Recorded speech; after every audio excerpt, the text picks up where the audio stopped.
Hey everybody, welcome to Bible class. 1 Corinthians chapter 10 is our text for today as we continue to explore being saints under construction from Paul's first letter to the Corinthians. We've learned some really important lessons, right?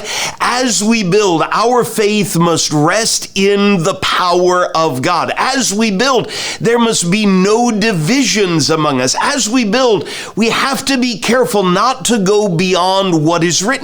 As we build, the church must be kept pure. It's not ours.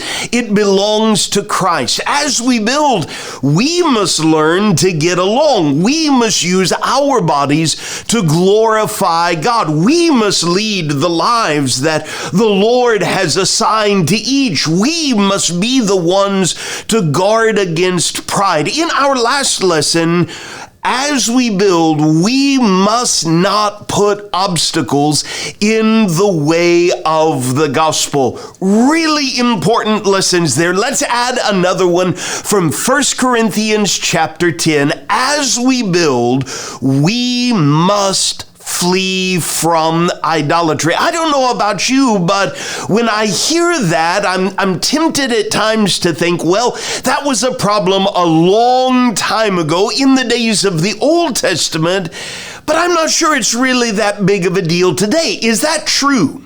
Well, let's allow the Apostle Paul to teach us, beginning in 1 Corinthians chapter 10 and verse 1. You have your highlighter ready?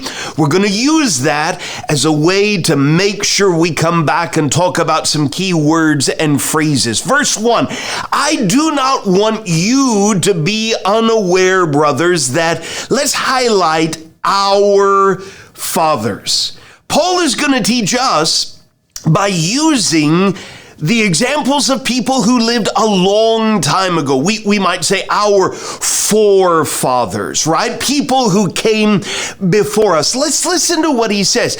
Our fathers were all under the cloud and all passed through the sea and all were baptized into Moses in the cloud and in the sea and all ate the same spiritual food and all drank the same spiritual drink. For they drank from the spiritual rock that followed them, and the rock was Christ. Now we get the sense, don't we, that Paul is encouraging us to think about some things that happened a long time ago. What's he talking about here? We'll dig back into that as a class. For now, he writes in verse 5, nevertheless, with most of them, our fathers, those who came before us, God was not pleased, for they were overthrown in the wilderness. A lot of that has to do with people from before. Nevertheless, you have your highlighter ready. These things took place as, let's highlight, examples for us. Even though we weren't there, these things can serve as examples for us that we might not desire evil as they did. Let's highlight that. What do we need to learn? Well, here's a big lesson. We must not desire evil as they did. What sort of evil is he talking about? He gives us some examples. Do not be idolaters, as some of them were. As it is written, the people sat down to eat and drink and rose up to play. Where is that a quote from? We'll circle back to that. We must not indulge. Here's another example of evil. We must not indulge in sexual immorality as some of them did. And 23,000 fell in a single day. We must not put Christ to the test. How is testing God a form of evil that we need to be aware of? Some of those people did, and they were destroyed by serpents. We must not, here's another one, we must not grumble as some of them did and were destroyed by the destroyer. There's several different examples there, but notice in verse 11, here is an important point. These things happened to them as an example, but they were, let's highlight, written down for our instruction. These things that we read in our Old Testaments are worth reading because they've been written down so that we might learn. Verse 12, therefore let anyone who thinks that he stands take heed lest he fall. That's a warning for you and for me today. I don't often have you highlight an entire verse, but could I encourage you to highlight all of verse 13? This is important. No temptation has overtaken you that is not common to man. God is faithful, and he will not let you be tempted beyond your ability, but with the temptation, he will also provide the way of escape that you may be able to endure it. There are so many important lessons there that we're going to come back to. For now, in verse 14, therefore, my beloved, you and I, as disciples of Jesus, we've got to be serious about fleeing from idolatry. I speak as to sensible people. Judge for yourselves what I say. The cup of blessing that we bless, is it not a participation in the blood of Christ? The bread that we break, is it not a participation in the body of Christ? Because there is one bread. We who are many are one body, for we all partake of the one bread. Consider the people of Israel. Are not those who eat the sacrifices participants in the altar? What do I imply then? That food offered to idols is anything, or that an idol is anything? No, we know that there's no such thing as an idol. I imply that what pagans sacrifice, they offer to demons and not to God. I do not want you to be participants with demons. You cannot drink the cup of the Lord and the cup of demons.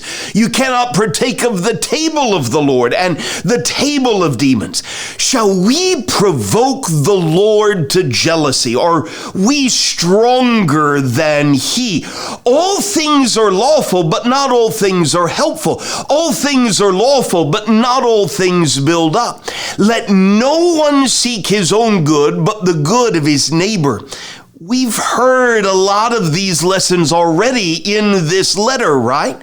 Eat whatever is sold in the meat market without raising any question on the ground of conscience. For the earth is the Lord's, and the fullness thereof. If one of the unbelievers invites you to dinner and you're disposed to go, eat whatever is set before you without raising any question on the ground of conscience. But if someone says to you, this has been offered in sacrifice, then do not eat it, for the sake of the one who informed you and for the sake of conscience. I do not mean your conscience, but his. For why should my liberty be determined by someone else's conscience? If I partake with thankfulness, why am I denounced because of that for which I give thanks? Now, there's a lot going on there that we want to make sure as a class we understand. For now, it has to do with idolatry, right? It has to do with the ways that we exercise our rights and handle our own consciences and the consciences of others. We might, as a class, dig a little bit more into what he's really talking about. But for now, could I encourage you, let's highlight this big idea. Verse 31, whether you eat or drink or whatever you do, do all to the glory of God.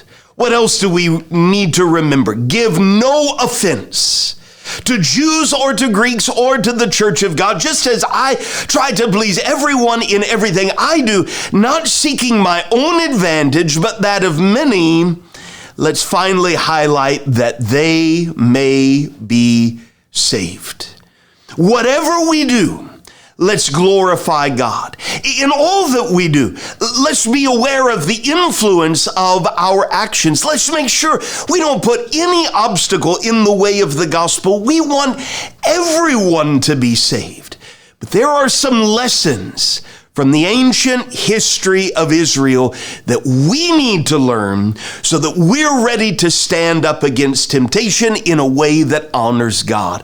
Paul has given us plenty to talk about, hasn't he? So let's dig in together. Thanks so much for being here. Hope you have a great rest of your class and a great start to this new week.